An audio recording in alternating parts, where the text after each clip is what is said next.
काय सुरुवातीला आम्ही ज्यावेळेस 1999 ला आमदार म्हणून त्या ठिकाणी निवडून गेलो, तर आम्हाला मार्गदर्शन करणारे फार कमी लोक होते. ज्याच्यामध्ये सुभाष अण्णा खोल आणि आदरणीय शिवाजीराव कर्डिले साहेब यांच्यामुळं आम्ही निश्चितपणे भविष्यामध्ये काही गोष्टी शिकलो. निर्व्यसनी कसं राहायचं, मतदारसंघाशी संपर्क कसा करायचा, आणि अगदी शेवटी आता ह्या वेळेस निवडून आल्याच्या नंतर सुद्धा त्यांचं, माझं आणि आमच्या मच्छिंद्रनाथ गडाचं एक वेगळं नातं त्या ठिकाणी होतं. आणि हा जो राहुरी मतदारसंघ आहे, हा माझ्या मतदारसंघाच्याही शेजारी आहे.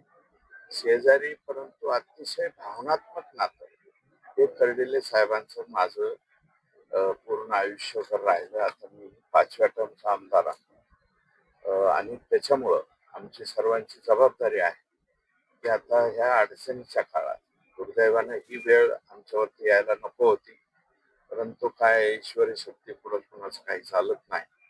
आणि आता त्यांचे चिरंजीव अक्षय, तो लहान आहे आणि त्याला सहकार्य करण्याच्या दृष्टीनं त्याचा फॉर्म भरण्याची ही आमची जबाबदारी आहे, म्हणून आम्ही त्या ठिकाणी आलेलो आहोत.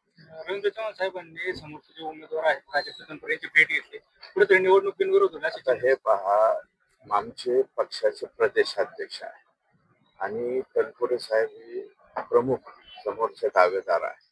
त्यांच्यामध्ये काय चर्चा झाली काय नाही त्याच्यावरती मी छोट्या माणसाने या ठिकाणी भाष्य करणं उचित होणार नाही असं मला वाटतं.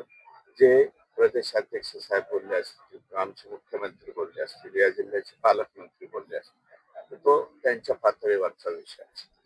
एकंदरीतच कर्डिले साहेबांचे जे काम होतं नाही, 100% कर्डिले साहेबांचं योगदान राहुरी मतदारसंघासाठी खूप मोठं आहे. आणि व्यक्तिगत एक घाव दोन तुकडे करणारा व्यक्ती